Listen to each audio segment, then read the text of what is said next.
Ketika Putifar dan Zulaiha sedang makan siang, mereka sangat menikmati hidangannya dan menanyakan kepada Kukiliver, apa yang membuat hidangan itu begitu lezat tak seperti biasanya.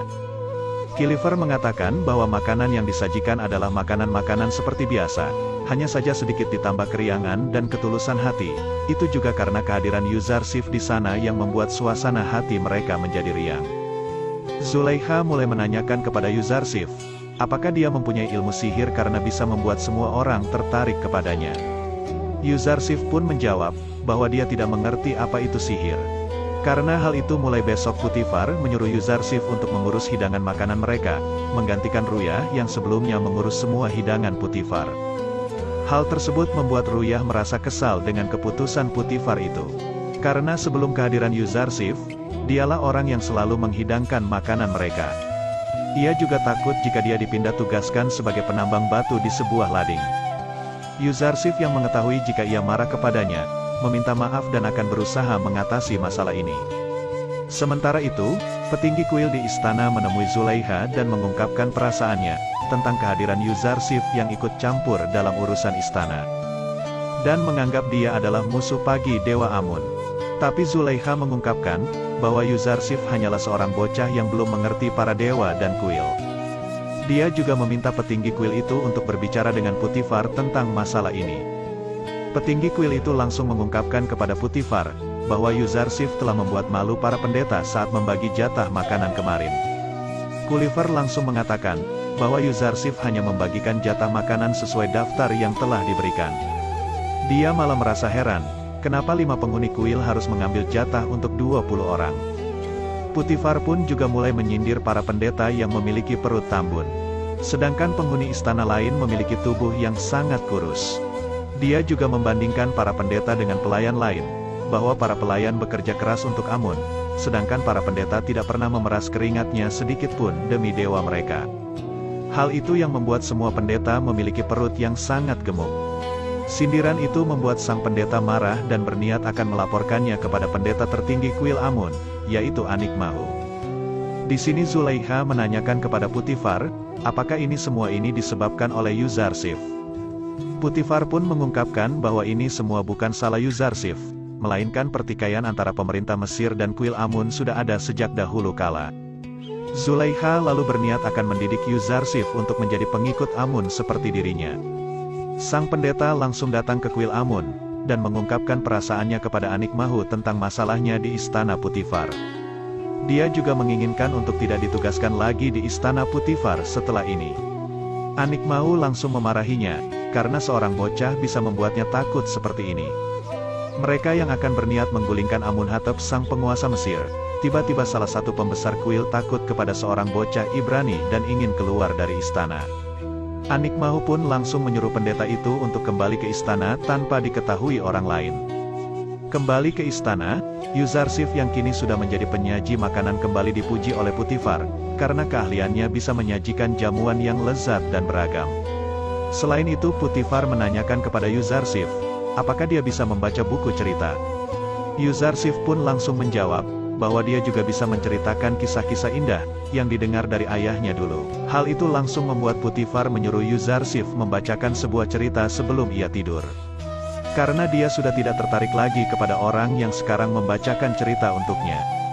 Hal itu membuat Yuzarsif harus bertanya kepada Putifar, mau dikemanakan sang pembaca cerita sebelumnya. Yuzarsif mengungkapkan, bahwa sebelumnya dia sudah menyebabkan seseorang kehilangan pekerjaannya, dan dia tidak mau membuat dia kehilangan pekerjaannya juga. Kelembutan hati Yuzarsiflah yang membuat Putifar sangat tertarik kepadanya. Dan pada akhirnya mereka akan diberikan pekerjaan yang layak di istana. Setelah itu Yuzarsif mulai menceritakan sebuah cerita tentang Mesir di masa yang akan datang. Putifar sangat tertarik dengan cerita di buku itu, karena itu perlu untuk direnungkan. Yuzarsif pun mulai menceritakan isi di dalam buku itu, bahwa kejayaan Mesir tidak akan abadi, dan kezaliman pun akan berakhir, nilai-nilai di Mesir akan berubah semuanya. Orang kaya dan orang miskin akan bertukar tempat, para hartawan akan kehilangan istana dan pelayan mereka, dan dewa-dewa Amun tidak akan disembah lagi. Rakyat lalu akan mengambil alih kekuasaan dan menyembah Tuhan yang lebih tinggi dari Amun. Putifar pun mempercayai bahwa kejadian itu pasti akan terjadi kelak di Mesir, tapi dia tidak tahu kapan dan bagaimana caranya. Yuzarsif langsung menjawab pernyataan itu, bahwa yang bisa melakukan hal itu hanya utusan dari langit. Hanya dia yang bisa menurunkan kaum zolim serta melenyapkan Amun dan dewa-dewa lainnya. Putifar lalu menanyakan kepada Yuzarsif, apakah dia memusuhi Amun? Yuzarsif pun menjawab pertanyaan itu secara cerdas, dengan mengatakan bahwa Amun hanyalah sebuah batu, dan hanya orang yang tak berakal yang memusuhi batu. Jawaban itu membuat Putifar tertawa terbahak-bahak, karena Amun saja tak layak untuk dimusuhi. Lalu Putifar memperingatkan Yuzarsif untuk tidak menampakkan keyakinannya di hadapan orang lain. Khususnya kepada Zulaikha yang penyembah fanatik Amun. Putifar ini sebenarnya dulu menyembah Amun, tapi karena dia tidak suka dengan para pendeta yang suka berbuat semena-mena, dan hanya memikirkan diri masing-masing, akhirnya dia memusuhi Amun, dan sekarang tidak punya sesembahan sama sekali. Selain itu Yuzarsif berdoa kepada Allah, agar Allah memberikan hidayah kepada Putifar, Zulaikha, Mimi Sabu, Khulifer dan semua orang di istana ini. Ketika Yuzarsif akan menuliskan surat untuk Yakub dan memberitahu keadaannya, malaikat Jibril datang dan mengatakan bahwa dia dilarang untuk memberitahu Yakub. Karena belum ada perintah dari Allah. Karena jika Yakub tahu keadaan Yuzarsif saat ini, maka ia akan mengutuk para saudaranya yang akan membuat mereka menjadi sengsara. Ternyata di saat itu juga, Kalimama mengamati Yuzarsif dan akan melaporkannya kepada Zulaikha. Para pekerja sebelumnya juga sekarang diberikan pekerjaan yang layak oleh Putifar, setelah menyanggupi permintaan Yuzarsif kemarin. Hal itu membuat Yuzarsif akhirnya lega, karena mereka berdua tidak ditempatkan di tambang batu. Sementara itu, Nabi Yakub yang masih mencari keberadaan Yusuf menyambangi makam istrinya Rahil.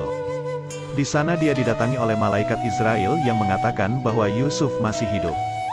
Dan berita tentang kematiannya hanya kebohongan belaka, karena malaikat Israel tidak bertemu dengan Yusuf di dunia orang mati. Yakub lalu menanyakan di mana keberadaannya. Saat ini Israel pun tidak tahu keberadaannya, karena dia hanya mengetahui berita dari dunia orang-orang mati. Setelah sampai di rumah, Yakub kembali menanyakan kepada anak-anaknya, apa yang sebenarnya terjadi kepada Yusuf. Mereka pun masih saja tidak mau mengakui yang sebenarnya terjadi. Karena Yahuda ingin tahu apa yang barusan terjadi, dia menanyakannya kepada Benyamin.